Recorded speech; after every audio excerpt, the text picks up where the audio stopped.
आज हम पढ़ेंगे मेजर सिस्टम एंड कंपोनेंट्स में wheel, tyre and brake. Wheel क्या होता है, टायर क्या होता है और ब्रेक क्या होता है। देखो सबसे पहले देखते हैं कि व्हील क्या है। It is an important component of a vehicle. Wheel is assembly of hub, disc और spokes, rim, tyre and tube. The wheels not only support the weight of the vehicle but also protect it from the road shocks। क्या कहता है कि पहिया एक वाहन का महत्वपूर्ण भाग है। पहिए में हब, डिस्क या स्पोक, रिम, टायर और ट्यूब की असेंबली होती है। पहिए न केवल वाहन के वजन को समर्थन देते हैं बल्कि इसे सड़क के झटकों से भी सुरक्षा प्रदान करते हैं। जो हमारे गाड़ी में पहिए हैं वो कैसे होने चाहिए। पहिए के चारों पहिए ब्रेकिंग के तनाव को रोकने और बगल से आने वाले दबाव को सहन करने में सक्षम होने चाहिए। तो इस तरह का हमारा टायर होना चाहिए। फिर आता है फंक्शन ऑफ द व्हील की फंक्शंस क्या है, इसके कार्य क्या क्या है। पहला है strong enough to withstand the weight of the vehicle. वाहन का वजन सहन करने के लिए पर्याप्त शक्ति होनी चाहिए। Flexible to absorb the road shocks. सड़क के झटकों को सहन करने के लिए लचीला होना चाहिए। Able to grip the road surface. सड़क की सतह पर पकड़ बनाने में सक्षम होना चाहिए। Perfectly balance dynamically and statically. Dynamic और स्टैटिकली दृष्टि से संतुलित होना चाहिए। डायनेमिकली स्टैटिकली होता है गतिशील और स्थिर। Light and easily removable. हल्के और आसानी से दिखने योग्य होना चाहिए। फिर उसके बाद आता है रिम क्या होता है। The rim is the outer edge of a wheel holding the tyre. It makes up the outer circular design of the wheel on which the inside edge of the tire is mounted on vehicles such as automobiles। Rim का अर्थ है पहिए की बाहरी सतह। जो ये वाली सतह है, ये इस सतह को कहते हैं रिम। इससे पहिए की बाहरी गोलाकार डिजाइन बनती है जिस पर टायर की अंदरूनी सतह लगती है और ऑटोमोबाइल में इसको लगाया जाता है। अब फॉर एग्जांपल के लिए देखिए, साइकिल के पहिए का रिम एक बहुत बड़ा हुप पहिए की तीलियों के बाहरी सिरे पर लगा होता है जो टायर और ट्यूब को पकड़कर रखता है। फिर आ गया हमारे पास different types of wheel rims. अब हमारे कितनी तरह के व्हील रिम होते हैं, रिम के विभिन्न प्रकार क्या क्या है। पहला आ गया डिस्क व्हील रिम। फिर वायर स्पोक व्हील रिम, ये किसमें यूज होता है, यूज्ड इन मोटरसाइकिल और बाइसाइकिल। स्प्लिट व्हील रिम, ये किसमें, स्कूटर में जो रिम होते हैं वो स्प्लिट व्हील रिम होते हैं। ठीक है, वो दो रिम आपस में जोड़ के एक पूरा रिम बनता है। फिर हैवी व्हीकल व्हील रिम, ये क्या होता है, ये available in 3 piece and 4 piece including locking ring. इसमें क्या, लॉकिंग रिंग के साथ 3 भागों और 4 भागों में ये उपलब्ध होता है। ठीक है, तो ये हो गए सारे हमारे व्हील्स के कितने तरह के हमारे टाइप होते हैं। फिर उसके बाद आता है कि टायर क्या है। Tyre is mounted on the wheel rim. अभी हमने पढ़ा जो रिम क्या होता है, उसके ऊपर टायर लगाया जाता है। देखो इस तरह, जैसे इसमें टायर लगा। It has to carry the vehicle load and provide a cushioning effect. इसका काम क्या है, इसका काम है इसे वाहन का लोड ले जाना होता है और एक कुशन जैसा प्रभाव देना होता है। It must produce a minimum noise while the wheel is turning on the road. सड़क पर पहिए को घुमाते समय इसमें कम से कम शोर पैदा होना चाहिए। और क्या होता है, देखो ये वाहन को रास्ते पर बनाए रखने के लिए रुझान का प्रतिरोध करता है। इसमें सूखी और गीली दोनों प्रकार की सड़कों पर वाहन के गति पकड़ने और ब्रेक लगने के दौरान अच्छी पकड़ होनी चाहिए। फिर आ गया हमारे पास प्रॉपर्टीज ऑफ टायर कि टायर की विशेषताएं क्या है। पहला आता है इसमें नॉन स्किडिंग। नॉन स्किडिंग का मतलब क्या है, the tyre should not skid और slip on the road surface, it should have good grip.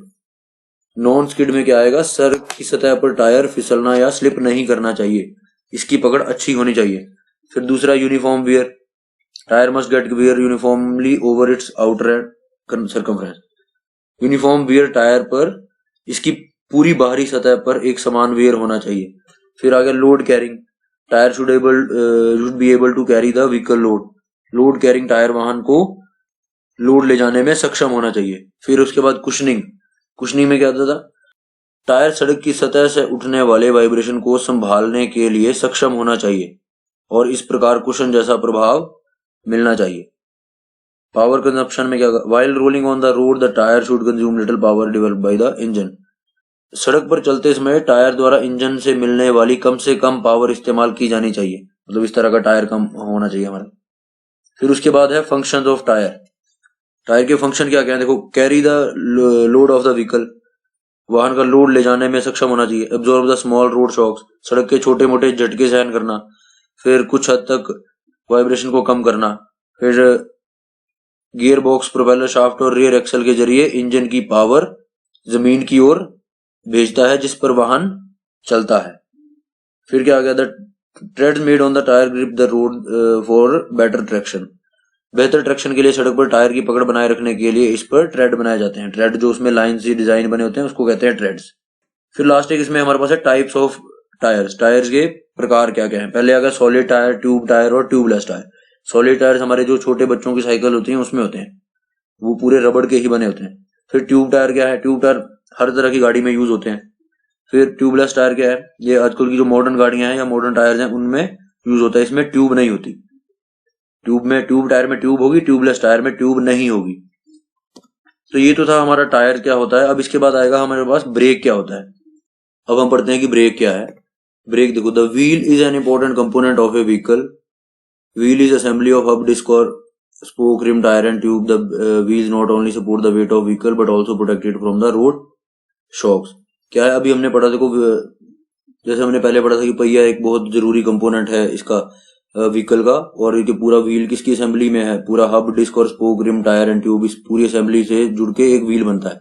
अब इसी में देखो ब्रेक में क्या है, ब्रेक वाहन को नियंत्रण करने वाला एक सबसे महत्वपूर्ण भागों में से एक है।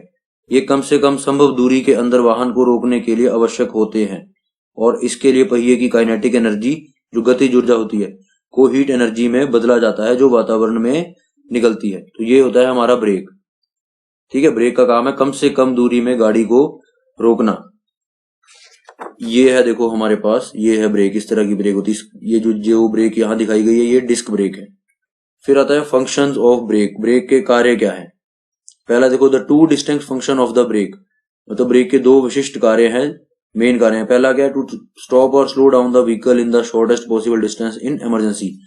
वाहन को आपातकालीन स्थिति में कम से कम संभव दूरी के अंदर रोकना या धीमा करना, ये काम है ब्रेक का।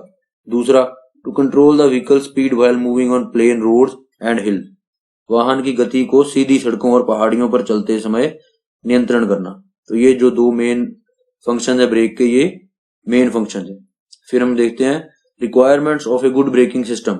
एक अच्छी ब्रेकिंग प्रणाली की आवश्यकताएं क्या है। पहला क्या बोलता है, the brake should stop the vehicle in shortest possible distance and time. Brake से वाहन को सबसे कम संभव दूरी पर रोका जाना चाहिए। अच्छी या खराब सड़कों पर हमारी ब्रेक को एक समान अच्छी तरह कार्य करना चाहिए। फिर जो पेडल एफर्ट है ड्राइवर द्वारा जो पेडल एफर्ट लगाया जाता है वो इतना अधिक नहीं होना चाहिए कि ड्राइवर तनाव में हो जाए। फिर ब्रेक्स हमारी हर मौसम पर काम करनी चाहिए। फिर braking should have very few wearing part. Brake में कम से कम पार्ट्स लगे होने चाहिए। और कहता है कि braking should require little maintenance. इसमें रख रखाव की कम से कम जरूरत पड़नी चाहिए। फिर ब्रेक हमारी लगने पर स्टीयरिंग की स्थिति में कोई बदलाव नहीं होना चाहिए, मतलब स्टीयरिंग ज्योमेट्री में कोई फर्क नहीं पड़ना चाहिए। ऐसा ना हो कि ब्रेक लगाए और ऊपर से स्टीयरिंग हमारा हिल जाए। There should be minimum sound when brakes are applied. Brake लगाने पर कम से कम आवाज होनी चाहिए। तो इस तरह की हमारी रिक्वायरमेंट होनी चाहिए गुड ब्रेकिंग सिस्टम के लिए। फिर आता है टाइप्स ऑफ ब्रेक। ब्रेक्स के प्रकार क्या क्या है। पहला आता है ब्रेक्स के प्रकार देखो, विद रिस्पेक्ट टू एप्लीकेशन, इसे लगाने के संबंध में, मतलब किस तरह लगती है। पहले फुट ब्रेक और दूसरी हैंड ब्रेक। फुट ब्रेक हम पैर से लगाते हैं और हैंड ब्रेक हम हाथ से लगाते हैं। फिर with respect to the method of braking contact, braking संपर्क की विधि के संबंध में। पहला आ गया इंटरनल एक्सपेंडिंग ब्रेक, इसको कहते हैं अंदरूनी विस्तार वाले ब्रेक, जो अंदर से बाहर की तरफ को खुलती है और ब्रेक लगती है, जो जैसे हमारा गाड़ियों में ड्रम्स ब्रेक में होता है। फिर उसके बाद आ गया एक्सटर्नल कॉन्ट्रैक्टिंग ब्रेक्स।